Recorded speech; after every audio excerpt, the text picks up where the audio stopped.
Быйыл кыргыз басма сөзүнө жана кыргыз журналистикасына 97 жыл толду. Дээрлик бир кылым аралыгында айрыкча акыркы мезгилдерде маалымат саясаты бир топ курчуду. Акыркы 5 жыл ичинде жалпыга маалымдоо каражаттарынын саны да 14%га өстү. Расмий маалыматка ылайык жыл башында өлкө боюнча бул багытта 1800 ишкана каттоодо турган. Алардын ичинен 166сы көз карандысыз. Кечээ президент Садыр Жапаров да кыргызстандык журналисттерди куттуктады. Анда медиа коомчулугун өлкөнүн аброюн көтөрүүгө чакырды. Ааламдашуу заманында сиздер эмгектенген тармак жашоонун ажырагыс бөлүгүн айланып, журналисттердин коомду агартуудагы ролу ого бетер артты.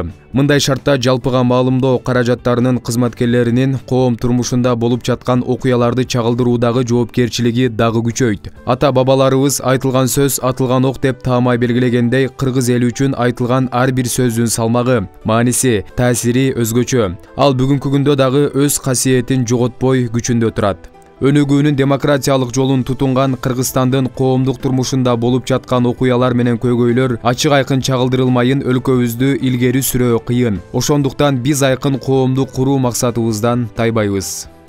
Интернетке туташуу мүмкүнчүлүгү кеңейгенден тарта Кыргызстанда да жарандар өздөрүнүн YouTube каналын, социалдык тармактарда баракчаларын түзүп, маалымат алуу, таратуу, бөлүшүү менен алектенүүдө. Айрым учурда блогер, ютуберлер маалымат таратуу жоопкерчилигин этибарга албай, маалымат менен иштеген кесипкөй адамдардын ишине көлөкө түшүрүүдө дегендер арбын. Андыктан бул коомдо журналисттерге болгон талап бир топ жогорулады. Азыр эми көбүнчө эле журналисттер чындыкты эле чыгарып, чындыкты эле айтып атат го, бирок ошону неме жакшы неме кылбай атат да, бирок жакшы эле. Орду жакшы эле. Ишенгендер деле бар, ишенгендер деле жок го дейм. Сиз өзүңүзчү? Ишенем. Азыр коррупция убагында көп журналисттерге бир неме ачык сөз бербейт да, чынын айткандачы. Ошон үчүн анча деле ишене алам деп айта албайм. Жакшы журналисттер даже мындай алганда соттордон немелерден жакшыраак журналистический расследование кылып, канча адамдардын жардам беришип, жыйынтык чыгарып, элге жардам этет. Жакшы, иштерди жакшы эле алып барышып атат эми. Бирок акыйкатты көбүрөөк алып барган жакшы да, эмне да болсо, акыйкатты ордун табат да.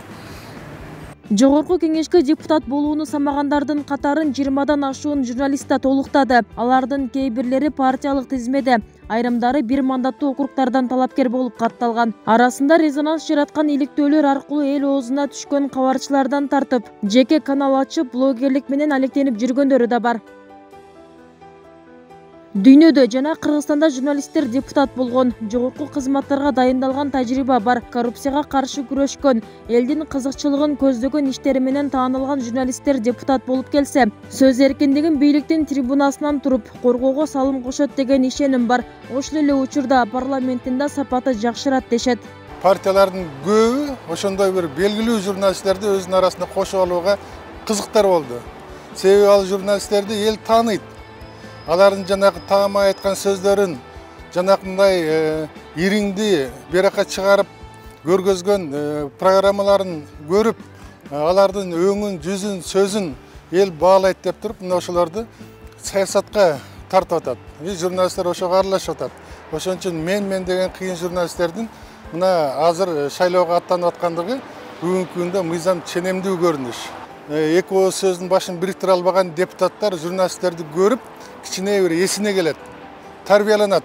Кыргызстанда 7 ноябрда журналисттердин кесиптик майрамы, маалымат жана басма сөз күнү белгиленет. Бул дата кыргыз тилиндеги туңгуч эркин тоо гезити 1924-жылы дал ушул күндө жарык көргөнүнө байланыштуу негизделген. Кыргызстан басма сөз эркиндиги боюнча Борбор Азияда жана айрым КМШ өлкөлөрүнүн арасында туруктуу түрдө алдыда келе жатат. Чегарасыз кабарчылар эл аралык уюмунун басма сөз эркиндиги аттуу рейтингинде Кыргызстан быйыл 180 мамлекеттин ичинен 79-орунда. Убисара Орозалиева, Шерзат Эгембердиев, 7 канал, Жалал Абад.